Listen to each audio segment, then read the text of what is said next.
Shalom, shalom, Israel, giving our praise to the Most High and the Son Yahweh Shai. You know, we're the Battle Axes of the Most High, coming back to you on the Thursday afternoon class. So, time to stop playing the games. Because I know, like all last week, well, really on the Sabbath, I'm talking about elder after elder, man. Like, doing foolish things or whatnot. And that's why I know Jerubbaal and a whole lot of other brothers and whatnot, they say that our elders have failed us because they really have. But it's not only for the elders, it's for the youngest too, man.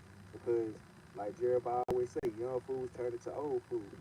But today's title will be Stop Acting Foolish Before Your Maker.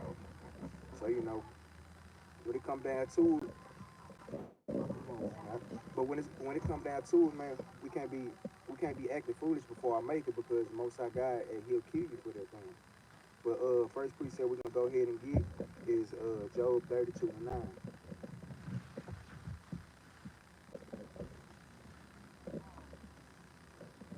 All right, this is the book of Job, chapter 32, verse 9. Great men are not always wise. I'm gonna read that again.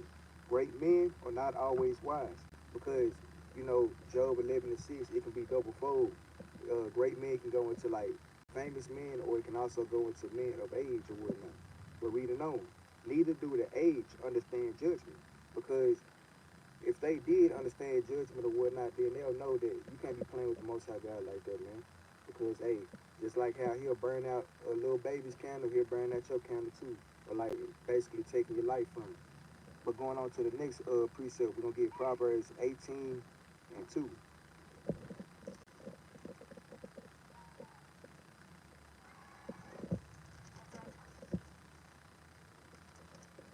It's the book of Proverbs, chapter 18 and verse 2. A fool had no delight in understanding. I'll read that again. A fool had no delight in understanding.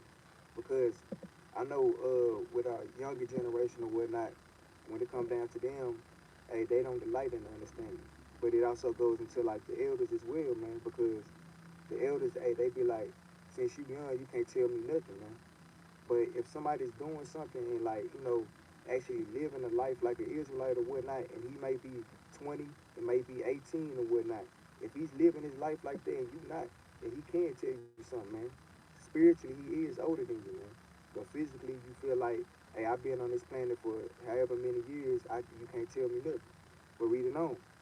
But that his heart may discover itself, because, you know, whenever they say that, they tend to lean on their own understanding. And then when they get stuck up in their ways, you know, a lot of times you can't even, you know, try to turn them away from it. But you know, the Most High God, ultimately, He's the one who does those things. Because I know we got those wise sayings saying that you can't teach a old dog new tricks or whatnot, but that's not always the case. But in most cases, it is though. But going on to the next precept, we're gonna get Proverbs 1:8.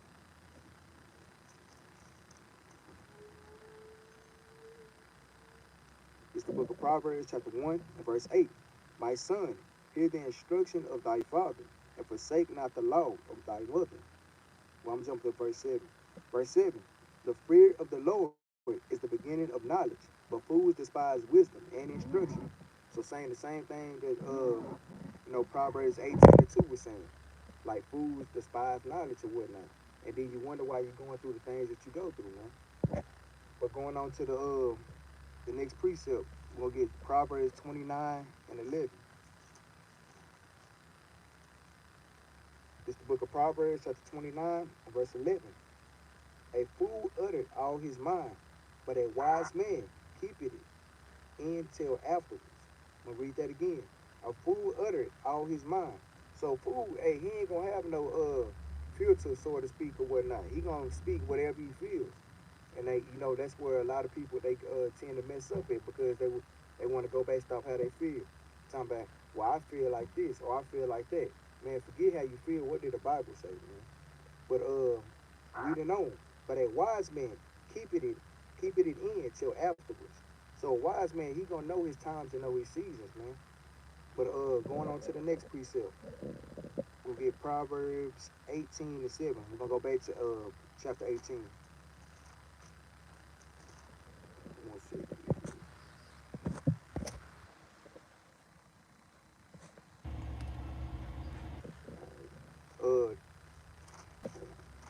book of Proverbs, chapter 18, and verse 7. A fool's mouth is his destruction. We'll read that again.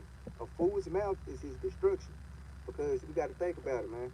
Hey, Shalom Ehud, Shalom Yari, I think that's how you say it. Uriah 12 stones. But verse 7 from the top, a fool's mouth is his destruction. Because that's why a lot of people, they tend to get, punched in the mouth or whatnot. That's why it said a fool's lips enter into contention, man. Because, hey, your mouth do call it for strokes, man. Because, hey, the tongue is one of the most powerful things that you have on your body or whatnot, man. Because it can get you either into trouble or it can get you into, like a blessing or whatnot, so to speak. Going into Matthew 12 and 36 or whatnot. We can go ahead and get that for edification. Shalom, soldier. This is the book of Matthew, chapter 12, verse 36. But I say unto you that every idle word that men shall speak, they shall give account thereof in the day of judgment. So, like, whether it be good or whether it be bad, man, this mouth can either get you into good or it can get you into bad. But read it on. For by thy words thou shalt be justified, and by thy words thou shalt be condemned. So by this tongue, man, hey, it can get you in trouble, or it can get you into, the kingdom or whatnot. But going back to Proverbs 18 and 7.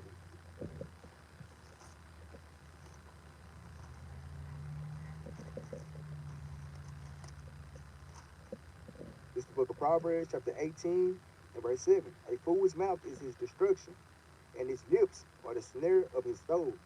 Because, hey, you put yourself into different type of snares, man, every time, you run your mouth.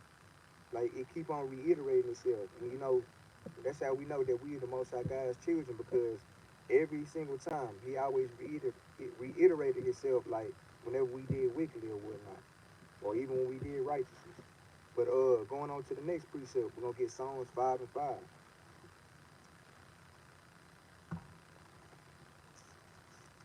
So if I say it about 30 times, I'm just like my father, man. But this is the book of Psalms, chapter 5 and verse 5. The foolish shall not stand in thy sight. Thou hatest all workers of iniquity. So, hey, this is what the Most High God say. Hey, the foolish, you ain't even finna stand in my sight, man. Like, because the Most High God, he hates all workers of iniquity, man. And being foolish, that is sin, man. Because you not knowing the times and the seasons of what you need to be doing or what you don't need to be doing. You running your mouth to other people. Like, all these things is foolish to the Most High God. And eventually we're going to get a few examples of that. But going on to the next precept, we're going to get Proverbs 14 and 7.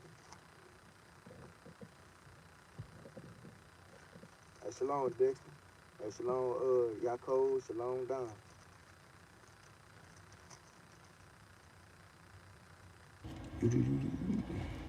I'll say Proverbs.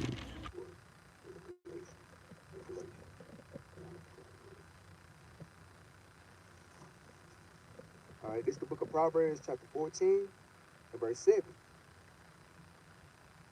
Well, verse 6. Hey, this city truck right here got a horse in it.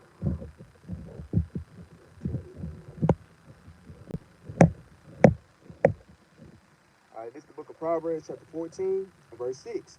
A scorner seeketh wisdom, and findeth it not, but knowledge is easy unto him that understandeth. So a scorner can also go into a person that's being foolish or whatnot. When he seeking wisdom, hey, he findeth it not, because what he ain't doing, he ain't keeping the commandments, man, because that's what wisdom really is, according to Deuteronomy 4 and 5. Well, verse 7, go from the presence of a foolish man. So the Most High God, he's always warning us against a foolish man or whatnot, or telling us what to do when it comes down to a foolish man. We got to get away from him sometimes, man, because even how the precepts say, hey, if you argue with a fool, hey, you'll be considered a fool as well, man. But read it on. When thou perceivest not in him the lips of knowledge, going into Malachi 2 and 7. Verse 8, the wisdom of the prudent is to understand his way, but the folly of fools is deceit. So a man that's really like searching out for the Most High God, hey, is prudent, is I'm going to read that again, verse 8. The wisdom of the prudent is to understand his way. So you're going to seek out to the Most High, and you're going to try to understand his way or whatnot, going to the commandments. But the folly of fools is deceit, because, that's all they doing. They just, prophesying deceit or living in the deceitful type of lifestyle or whatnot. But verse 9, fools make a mock at sin. Read that again. Fools make a mock at sin, because fools, they don't care about no sin or whatnot. They gonna do whatever, whenever, man. But when it comes down to a righteous man, let's read on. But among the righteous, there's favor. So the Most High God, he gonna find favor with a righteous man, because keeping the commandments according to Deuteronomy 6:25. That's righteousness. But going on to the next precept, we're gonna get Galatians chapter 6.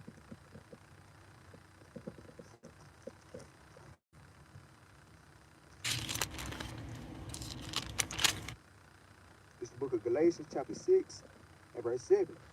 Be not deceived. God is not mocked. So even going back to that previous precept or whatnot, fools, hey, they like to basically mocking their sin or whatnot.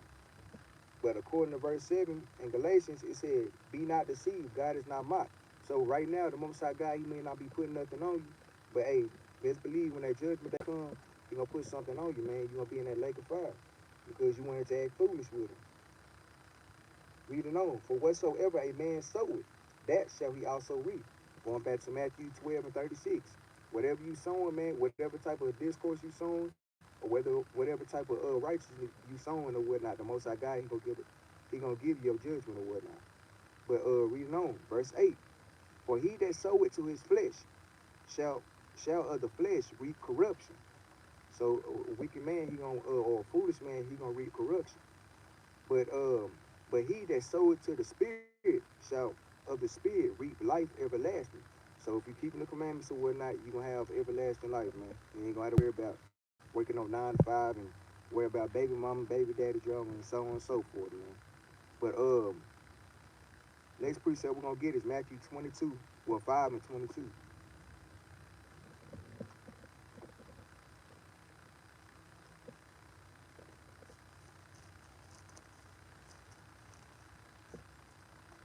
It's the book of Matthew, chapter 5, verse 22.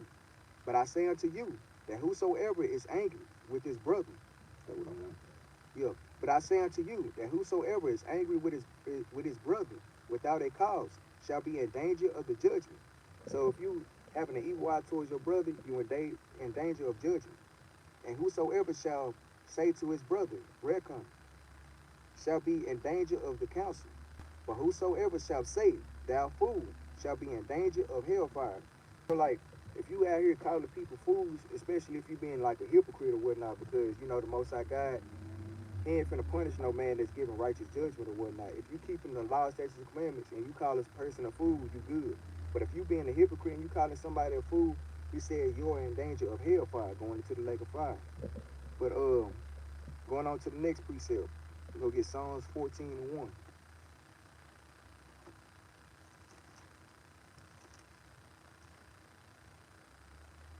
It's the book of Psalms, chapter 14, and verse 1. The fool has said in his heart, there is no God. They are corrupt. They have done abominable works. There is none that doeth good. So because, like, in a physical sense or whatnot, you may say, hey, I do believe in God or whatnot. But your actions speak louder than your words, man. And your actions show that you don't fear the Most High God, or you probably don't even believe there is a God or whatnot, based off what you're doing. But going on to the next precept, we're gonna get Isaiah 29 and 13. Going into like, where example I was just bringing out.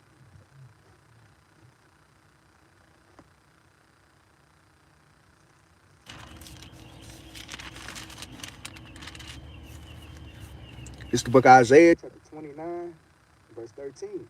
Wherefore the Lord said, for as much as this people draw near me with their mouth and with their lips do honor me, but remove their hearts far from me, and their fear toward me is taught by the precepts of men. So, yeah, you probably do honor the Most High God with your lips or whatnot, but your heart going into your mind is far from him, man. Because you say this, that, and the third, but you ain't living that lifestyle, man.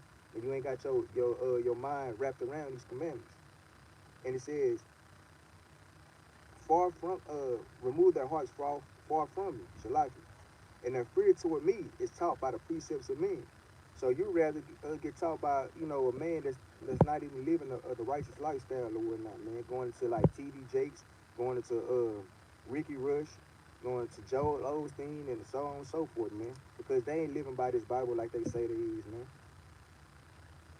But going on to the next precept, we'll get a couple of examples of, like, brothers and sisters that were really brothers that, went off or whatnot, or was actually acting foolish towards the Most High God.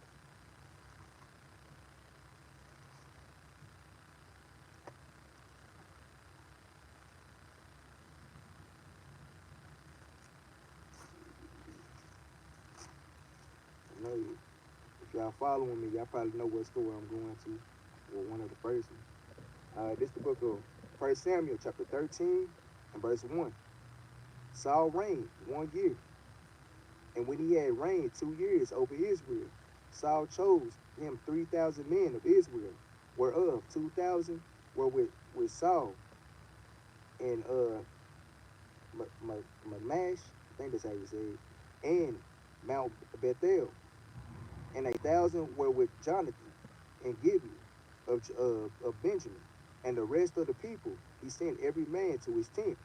So this going into Saul, because Saul was a king or whatnot. It's going into like the 3,000 men of Israel, and naming different people that reigned with Saul or whatnot, or that was under him at the time. Verse 3, and Jonathan smote the Gramson or Garson of the Philistines that was in Gibeon, and the Philistines heard of it, and Saul blew the trumpet throughout all the land, saying, "Let the Hebrews hear." So Saul, he sounded out the trumpet, letting the Israelites hear, man, because the Philistines, they was at war with him at the time. Verse 4, and all Israel heard say that Saul had smitten a Grayson of the Philistines, and that Israel also was had an abomination with the Philistines. And the people were called together after Saul in Gilgal. Verse 5, and the Philistines gathered themselves together to fight with Israel. So, because Saul had did what he did, the Philistines, they feel some type of way. So they feel like, hey, it's wartime or whatnot. The Philistines is going into the Africans, for those that don't know who the Philistines is, man. But the country is public leads, we gotta dictate what a food is, we gotta decline that. But verse 5, and the Philistines gathered themselves together to fight with Israel, 30,000 chariots and 6,000 horsemen, and people as the sand which is on the seashore in multitude. And they came up and pitched Michmash eastward from Bethavim. When the men of Israel saw that they were in a strait, for the people were distressed, then the people did hide themselves in caves, and in thickets, and in rocks, and in high places, and in pits. And some of the Hebrews went over Jordan to the land of Gad and Gilead. As for Saul, he was yet in Gilgal, and all the people followed him trembling. So they being scared or whatnot, but they still following Saul or whatnot. Because Saul probably would have put one of them to death if they try to not follow him or whatnot. But reading on, and he tarried 7 days according to the set time that Samuel had appointed. But Samuel called not to Gilgal, and the people were scattered from him. And Saul said, "Bring hither a burnt offering to me, and peace offering." And he offered the burnt offering. And it came to pass that as soon as he had made an end of offering the burnt offering, behold, Samuel came, and Saul went out to meet him, that he might salute him. And Samuel said, What hast thou done? And Saul said, Because I saw that the people were scattered from me, and that thou camest not within the days appointed, and that the Philistines gathered themselves together at Michmash. Because when you read it up, Saul, he basically disobedient. He was disobedient to what Samuel had told him in like the previous. Well, when you read back it tells you like what Saul had did, you know, with Sam and what Samuel had told Saul. Shalaki. But reading on, and it came to pass that as soon as he had made an end of offering the burnt offering, behold, Samuel came, and Saul went out to meet him, that he might salute him. And Samuel said, What hast thou done? And Saul said, Because I saw that the people were scattered from me, and that thou camest not within the days appointed, and that the Philistines gathered themselves together and Michmash. Therefore said I, The Philistines will come down now upon me to Gilgal, and I have not made supplication unto the Lord. I forced myself therefore, and offered a burnt offering. So let's see what Samuel said. And Samuel said to Saul, Thou hast done foolishly. I'm going to read that again. And Samuel said to Saul, Thou hast done foolishly. Thou hast not kept the commandment of the Lord thy God, which he commanded thee. For now would the Lord have established thy kingdom upon Israel forever. So, you know, Samuel, he letting them know, hey, you disobeyed the Most High God, man. I told you not to do that. But reading on. So let's see what the judgment was for that. Verse 14. But now thy kingdom shall not continue. The Lord has sought him a man after his own heart. And the Lord had commanded him to be captain over his people, because thou hast not kept that which the Lord commanded thee. So, you know, because of that, you know, the Most High God said his kingdom shall not stand, man. But let's go ahead and get another example dealing with the same brother, Samuel. Well, it's not Samuel, but Saul, Shalak.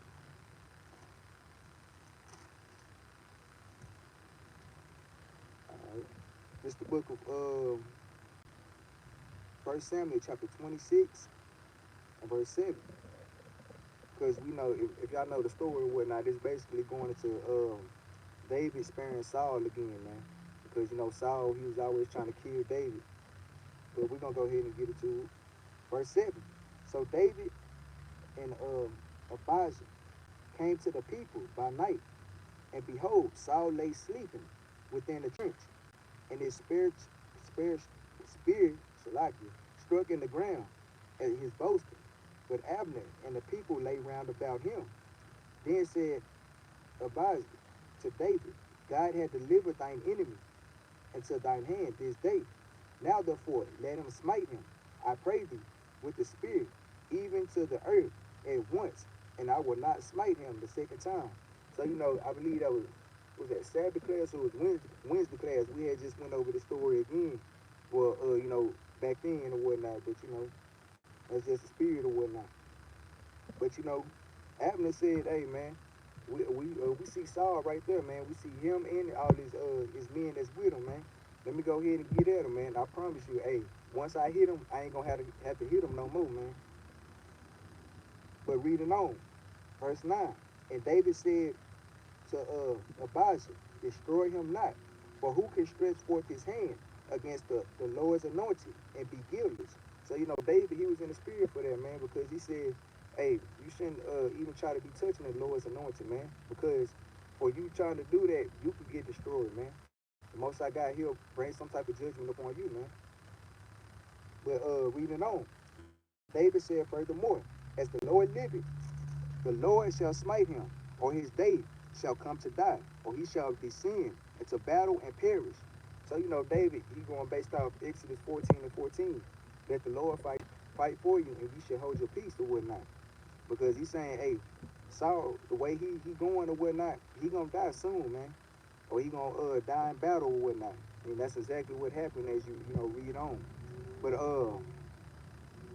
verse 11, the Lord forbid that I should stretch forth my hand against the Lord's anointed.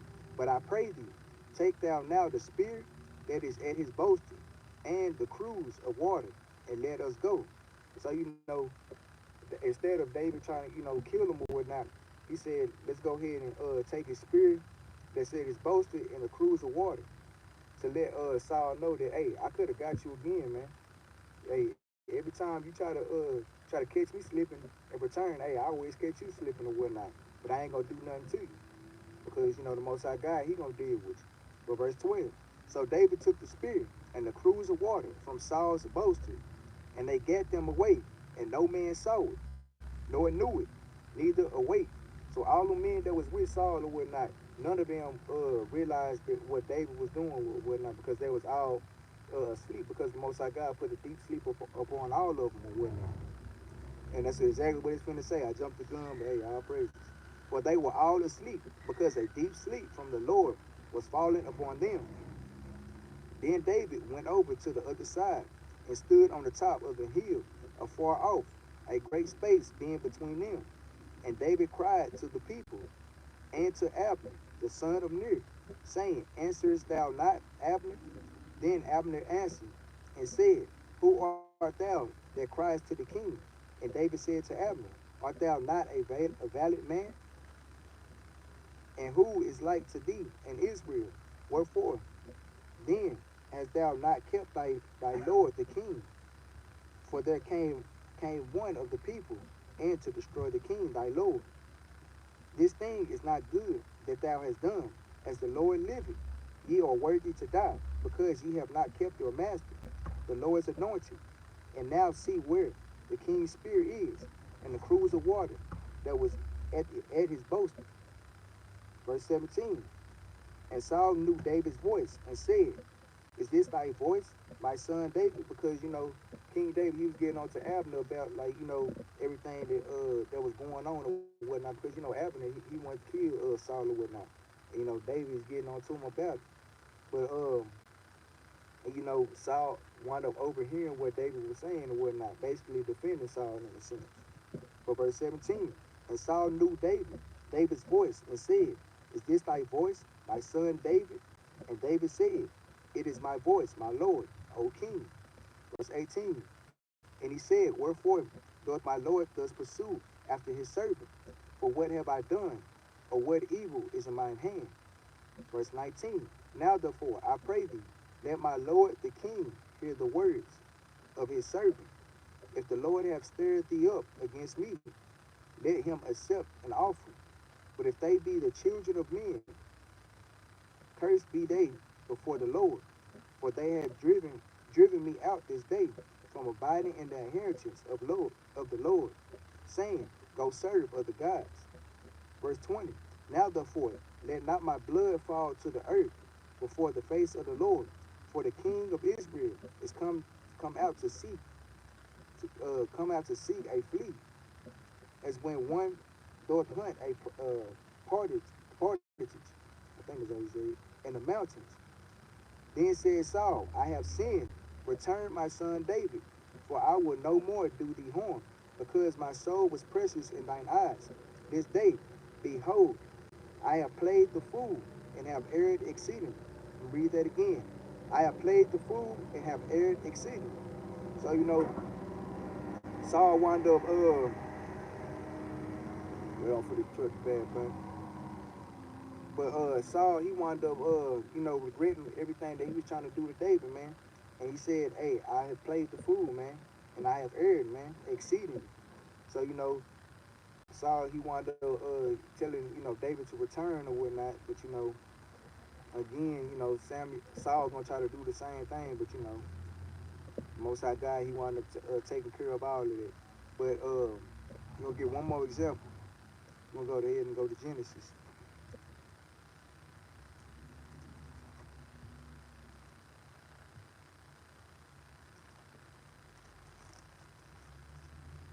It's the book of Genesis, chapter 18, verse 1. And the Lord appeared unto him in the plains of Mamre, and he sat in the tent door in the heat of the day, and he lifted up his eyes and looked, and lo, 3 men stood by him.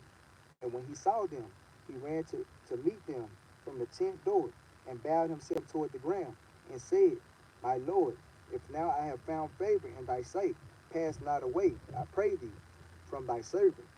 Let a little water, I pray thee, where I pray you, be fetched, and wash your feet, and rest yourselves under the tree. And I will fetch a morsel of bread, and comfort you, ye your hearts. After that ye shall pass on, for therefore are ye come to your servant. And they said so, do as thou hast said. And Abraham hasted into the tent unto Sarah, and said, make ready quickly three measures of fine meal, knit it, and make cakes on the hearth. So this is Abraham obeying everything that they had said. Shalom, Sister Day. But Abraham, they had told Abraham what he needed to do or whatnot, and Abraham had went into the tent or whatnot and told Sarah, hey, do this, that, and the third, man. But verse 7, and Abraham ran unto the herd and fetched a calf tender and good, and gave it unto a young man, and he hasted to dress it. And he took butter and milk, and the calf which he had dressed, and set it before them. And he stood by them under the tree, and they did eat. And they said unto him, where is Sarah thy wife? And he said, behold, in the tent. And he said, I will certainly return unto thee according to the time of life. And lo, Sarah thy wife shall have a son. And Sarah heard it in the tent door, which was behind him. Now Abraham and Sarah were old and well stricken in age, and they ceased to be with Sarah after the manner of women. So Abraham and Sarah, they was an elderly couple or whatnot. They were married, of course, but they were elderly, man. They was up in age. But verse 12, therefore Sarah laughed within herself, saying, after I am waxed old, shall I have pleasure, my Lord, being old also? So they letting Abraham know that, hey, your wife is finna have a baby, man. But Sarah, in verse 12, she wound up laughing and whatnot. And let's see what the Most High God say. Verse 13, and the Lord said unto Abraham, wherefore did Sarah laugh, saying, shall I of a surety bear a child which am old? So Most High God saying, your wife had just laughed at me, man. I just told y'all what was finna go on or whatnot, and she laughed. She may not have did it like out loud or whatnot, but the Most High God, he know all things and he can hear all things. She did it within her mind. Verse 14, is anything too hard for the Lord? At the time appointed, I will return unto thee according to the time of life, and Sarah shall have a son. So the Most High God, he felt disrespected or whatnot. He talking about, hey, I can do any and everything, but you think I can't do that, man? That's something light. But reading on, then Sarah denied. So hey, this is where she messed up at, man. She denied. She also did foolishly whenever she had laughed or whatnot. And then she added sin to sin when she had denied, man, because she wound up lying. Then Sarah denied, saying, I laughed not, for she was afraid. So hey, she basically regretted the laugh or whatnot, even though it's within her or whatnot. The Most High God said, hey, I heard it, and she's basically stunned about it, man. She's shocked. But for she was afraid. And he said, no. Well, he said, nay, but thou didst laugh. And what we say, nah, you laugh. So the Most High God, he said, hey, I hear everything, man. You can't pull nothing past me or whatnot. But yeah, that's it on that. We're gonna get about 2 more precepts and then we'll be out of here. Yeah, Proverbs 24:9.